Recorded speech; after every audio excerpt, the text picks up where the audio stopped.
माहौल गिरिडीह में गर्म देखने को मिला है।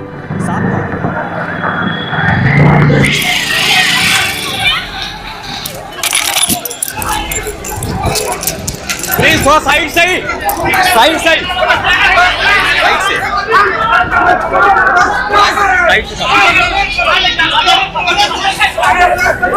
पीछे से काटो, पीछे से काटो।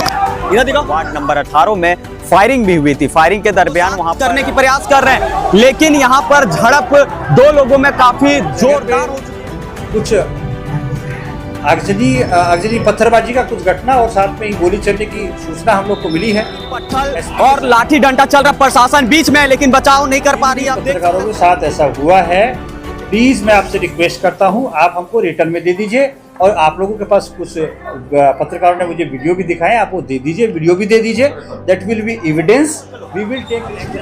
चलो जल्दी चलो, जल्दी चलो। नमस्कार जोहार, इस वक्त मौजूद है, आप साफ तौर पे देख सकते हैं यहाँ पर दो लोगों में झड़प हो चुकी है काफी खतरनाक तरीके से। कैमरा उधर दिखाओ, देख सकते हैं दोनों तरफ से काफी पत्थर और लाठी डंडा चल रहा, प्रशासन बीच में है लेकिन बचाव नहीं कर पा रही है। आप देख सकते हैं साफ तौर पे तमाम जो यहाँ पर दुकान चल रहा था उसको भी तहस नहस किया गया। फिलहाल इस जगह पर पत्थर और तमाम चल रहा, प्रशासन भी इस जगह पर घटना स्थल पर फिलहाल मौजूद है। आप देख सकते हैं ये घटना स्थल पर प्रशासन फिलहाल रोकने की प्रयास कर रहे हैं, शांत व्यवस्था को शांत करने की प्रयास कर रहे हैं, लेकिन यहाँ पर झड़प दो लोगों में काफी जोरदार हो चुकी है। आप देख सकते हैं तमाम लोगों को लगातार प्रशासन यहाँ पर शांत कराने में लगी हुई है, लेकिन माहौल शांत होने का नाम नहीं ले रहा है। देख सकते हैं प्रशासन लाठी चार्ज भी कर चुका है, प्रशासन फिलहाल डंडा भी चला रही है, लेकिन घटना स्थल पर अभी तक रुकने का नाम नहीं ले रहा। आप देख सकते हैं तमाम जो लोग हैं वो दो लोगों में झड़प हुई है, और देख सकते हैं किस तरह से प्रशासन भर रहे हैं उनको, एक लोगों को उस कटवेस काटो, कटवेस काटो।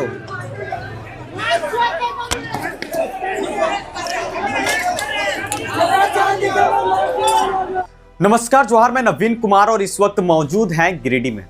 बता दें कि नगर पालिका का चुनाव काफी शांतिपूर्ण ढंग से समापन किया गया, लेकिन जैसे ही पोलिंग बूथ बंद होते गया वैसे ही विवाद देखने को मिलने लगा। बता दें कि जैसे ही समापन किया गया और जिस दरमियान वार्ड नंबर 18 में दो पक्षों में झड़प हो जाती है, काफी गंभीर रूप से चोटें भी लगती है और गोली फायरिंग भी की जाती है। फिलहाल कौन फायरिंग करते हैं और क्या कुछ मामला है, इस पर तो प्रशासन जांच में जुटी हुई है, लेकिन बता दें कि फायरिंग करने के बाद लगभग 3 लोग घायल हो जाते हैं।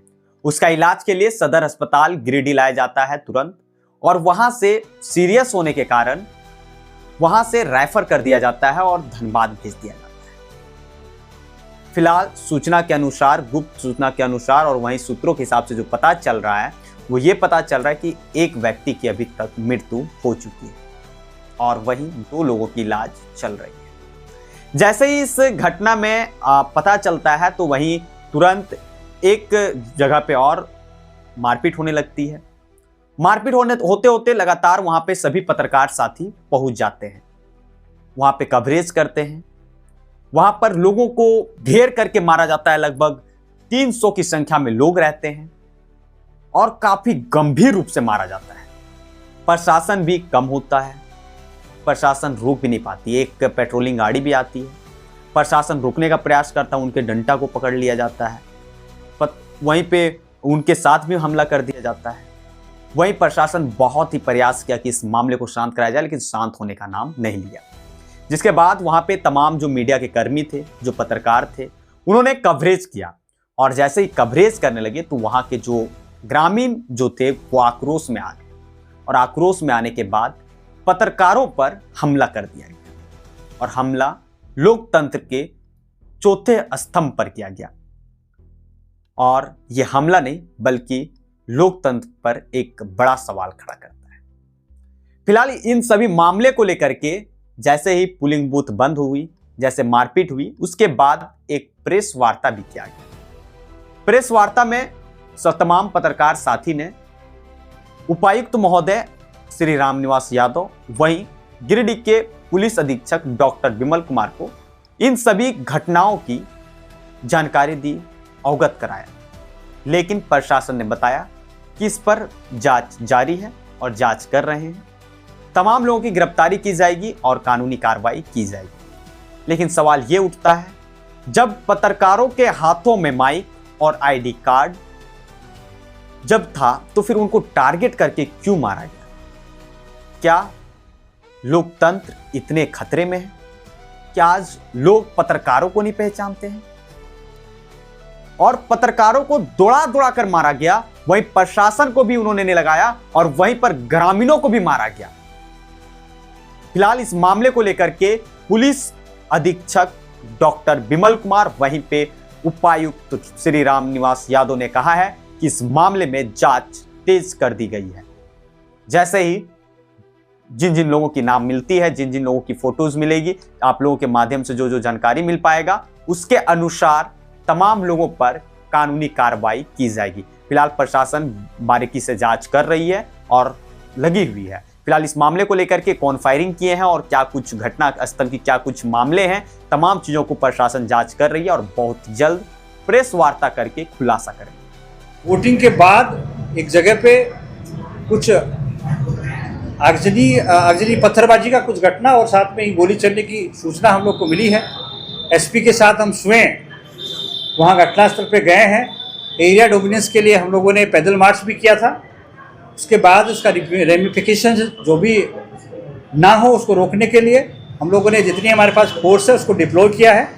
और ये जो घटना है ये इलेक्शन प्रोसेस से रिलेटेड नहीं है, ये इलेक्शन प्रोसेस से हटके है। हो सकता है कारण इलेक्शन हो, लेकिन इलेक्शन प्रोसेस की में नहीं हुआ, ना ही बूथ में हुआ और ना ही किसी मतदान कर्मी के साथ हुआ है। तो ये उसके प्रोसेस में नहीं आता है, उससे हटके है। बट इसमें भी हम लोग पूर्णतः अभी तुरंत लगे हुए हैं, तो जितना जल्दी हो सकेगा, क्योंकि कुछ नाम आइडेंटिफाई हुए हैं जिन्होंने ये इस घटना को अंजाम दिया है। हम लोग तत्काल प्रभाव से उन लोग को अरेस्ट करने का प्रयास करेंगे। Thank you. जैसे कि पत्रकारों पर भी हमला हुआ है सर, और बताया जा रहा है कि deliberately sir ID card check करके मारा गया है और प्रशासन की जो रवैया अभी तक देखा गया है सर, निष्क्रिय देखा गया है। जिन भी पत्रकारों के साथ ऐसा हुआ है, प्लीज़ मैं आपसे रिक्वेस्ट करता हूं, आप हमको रिटर्न में दे दीजिए। और आप लोगों के पास कुछ पत्रकारों ने मुझे वीडियो भी दिखाए, आप वो दे दीजिए, वीडियो भी दे दीजिए। That will be evidence. We will take action against each and everyone who did wrong. लेकिन प्रशासन ने सर अभी तक इस मामले को सू मोटो क्यों नहीं दिया सर? आवेदन का इंतजार क्यों कर रहे हैं सर आप? सर आवेदन का इंतजार इसलिए कर रहे हैं कि कंप्लेनेंट चाहिए। प्रशासन वहाँ खड़ा नहीं था, आपके साथ हुआ था, आपको पता है क्या हुआ है। सो आपको सुन लीजिए, आपको बताना जरूरी है कि हमारे साथ सर ये हुआ है। उसके बाद ना प्रशासन जाकर, प्रशासन वहाँ खड़ा है, अभी वहाँ खड़ा है प्रशासन। आपने बताया, आप तुरंत पहुँचा दिए वहाँ। एसडीपीओ गया है, एसडीओ वहीं खड़ा है। नहीं, सुरक्षा व्यवस्था की खामी इसको इसलिए नहीं कर सकते क्योंकि जो फोर्स हम लोग को जिन भी मतदान केंद्रों में अति संवेदनशील जो मतदान केंद्र जिस पर था, कमीशन ने जो हमको बताया कि इस प्रकार आपको फोर्स डिप्लॉय करना है, उसके तहत हमने पूर्ण जो कमीशन के अकॉर्डिंग है वो फोर्स डिप्लॉय किया है। साथ ही साथ कुछ हम लोगों ने QRTs बना रखी थी कि जैसे मान लो छोटी मोटी घटना जो होती है उसके लिए। बट इस तरीके की जो घटना होती है वो अकस्मात होता है, लेकिन इसको भी हम लोग पूर्णतः कंट्रोल करेंगे। हम लोगों ने फोर्स का रिक्वायरमेंट भी भेज दिया है। आसपास के जिलों से हमको कुछ फोर्स अभी मिल जाएगी तत्काल प्रभाव से। उनको सबको हम लोग पूरे शहर में डिप्लॉय करेंगे, एरिया डोमिनेंस रखेंगे, सो दैट कि इस चीज़ का आगे चीज़ें नहीं बढ़ें।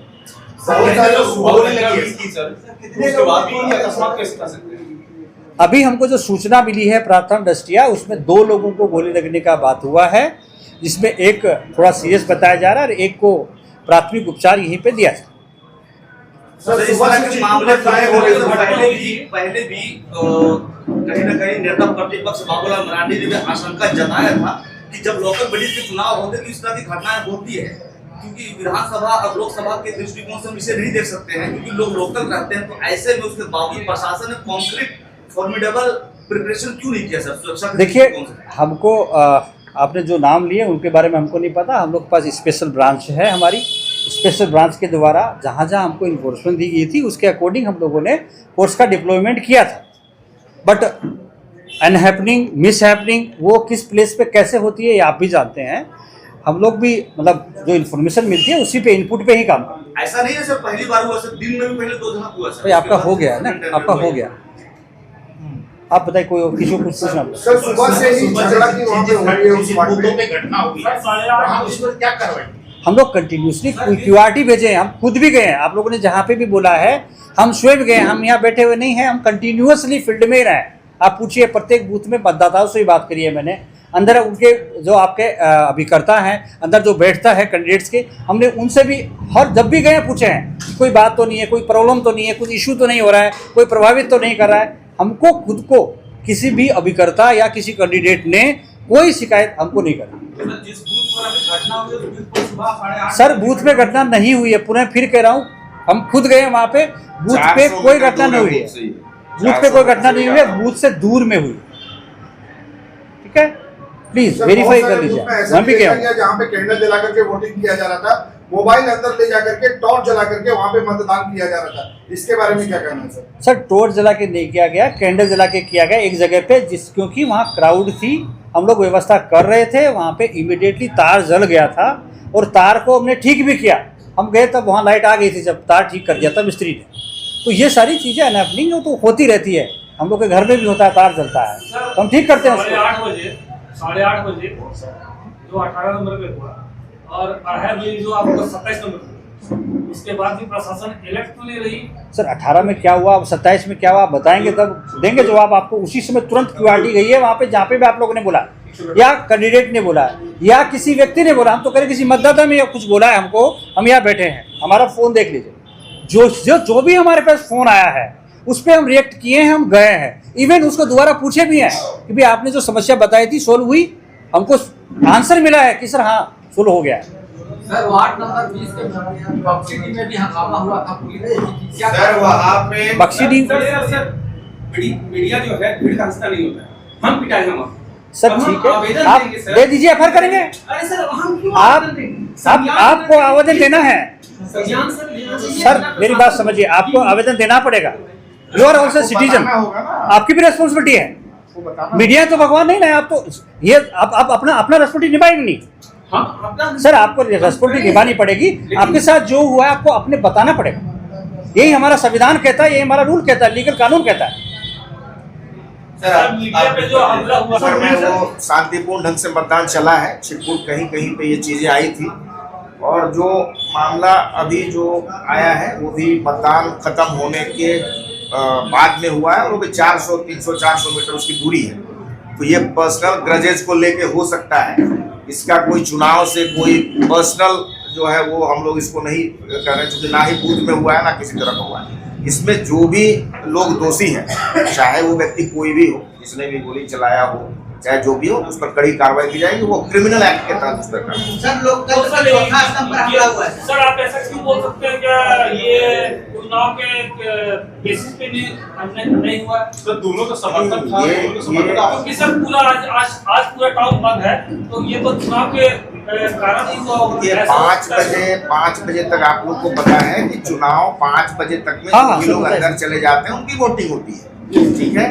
और ये 5 बजे के अंदर में वहाँ जो बूथ है वहाँ पे स्मूथली चला है। वहाँ पे हम लोग जब गए तब पोलिंग पार्टी आराम से वहाँ से निकल चुकी है, तो वो वहाँ पे नहीं हुआ ना। ये पर्सनल ग्रजेज किसी का है, कोई किसी से पहले लड़ा है, कोई किसी से पहले किसी चीज को लेकर दुश्मनी है, तो वो कहीं दूर में जाके घटनाएं हुई है, तो उसको हम लोग क्रिमिनल पार्ट मानेंगे। सर उस समय रिपोर्टर को तो हमला हुआ है सर। ये जो बात आप कह रहे हैं वो सारी चीजें पर्सनली है, अरे, पर्सनली है, तो पर्सनली हो गया ना, हमला नहीं होता सर। वो चीजें हम लोग देखेंगे। वो सीसीटीवी भी वहाँ पे है, आपको जो भी सर गुलाबी रोड में जो चुनावी चुनावी बूथ जो था वो के जस्ट बाहर पे हुआ था, उसमें गेट को भी बंद करने की कोशिश किया गया था, मतदाता को भी बाहर निकाल के इसको मारने का कैसे?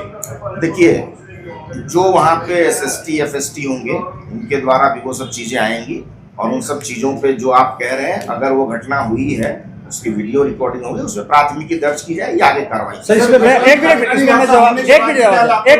निष्पक्ष चुनाव हुआ है। सर एक सेकंड आपको बता देते हैं। जैसे मान लीजिए कि आपका कहना है कि बूथ से मतदाता को निकाला गया और जो भी मान लीजिए ऐसा है, तो प्रिजाइडिंग ऑफिसर जो होता है वो अपनी केस डायरी जो अपना बना के लाता ना, अपनी डायरी बना के लाता है, उसमें वो दिन में क्या क्या इवेंट हुए एक एक इवेंट लिख के लाता है, and that is a legal evidence. अगर ऐसा हुआ है तो ठीक है, बिल्कुल। हाँ, आप क्या बोले? बिल्कुल हो गया। होने के बाद भी क्या लगता है कि आपको निष्पक्ष चुनाव हुआ है गिरिडीह में? नहीं, बिल्कुल चुनाव पूर्णतः निष्पक्ष हुआ है, क्योंकि चुनाव समाप्त होने के समय तक ऐसी कोई घटना नहीं हुई कि आफ्टर इलेक्शन। एक सवाल है, वार्ड 31 सर पर्सनल नहीं पूछिएगा, ठीक है प्लीज।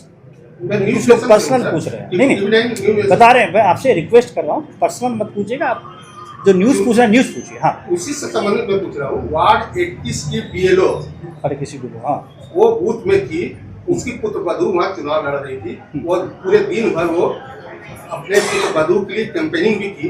क्या आपका इनपुट है या फिर कोई कार्रवाई? हमको इसको सूचना नहीं है, अगर ऐसा था तो हम उस पर कार्रवाई करेंगे। क्या कार्रवाई होगी सर जो भी घटना? बीएलओ को हटाएंगे, इस पे गिरफ्तारी होगी। हमने कहा ना, ये चुनाव खत्म होने के बाद ये 5:30 के आसपास की ये घटना है, जब हमारा बूथ सारा ऑलमोस्ट जिनको कतार में लगना था वो कतार में लग चुके हैं। ये बाहर में कहीं जाकर के घटना हुई तो वो चुनाव के दौरान की घटना नहीं मानी जाएगी ना, वो आपसी ग्रजेज है। डिस्ट्रिक्ट मजिस्ट्रेट एंड एसपी दोनों हम लोग गए हैं, पहुंचे बूथ के आसपास कोई भी पत्थर भी नहीं है। बूथ से 400 मीटर आगे जाके कुछ ईंट मिले हैं, कुछ खोखे भी मिले हैं, फायर्ड केसेस भी मिले हैं। वो सारे एविडेंस हम लोगों ने ऑलरेडी कलेक्ट कर लिए हैं, और जिसने ये किया है उसको हम लोग छोड़ेंगे तो नहीं, उसको अरेस्ट करेंगे। बट अब हम आप हमको टाइम देंगे तब ना, इमीडिएट तो कुछ नहीं होता है ना, हम टाइम दे दीजिए। और कुछ पत्रकारों का आप लोग बार बार कह रहे हैं, मैं फिर से कह रहा हूँ, रिपीट कर रहा हूँ, प्लीज आप बताएंगे तभी हमको पता चलेगा। आप कह रहे साउ मोटो, एक मिनट, साउ मोटो कैसे, मतलब हमको पता चलेगा तब ना आपके साथ क्या हुआ, आपके साथ क्या हुआ, आपके साथ क्या हुआ, आप लोग बताएंगे तभी हम कार्रवाई प्लीज। और आपका जो एविडेंस है कुछ लोगों के पास में, मैं रिक्वेस्ट कर रहा हूँ, फिर से आपसे कह रहा हूँ, आप वो दे दीजिए, हमको काम आएगा, हमारे इन्वेस्टिगेशन में काम आएंगे, ठीक है। हाँ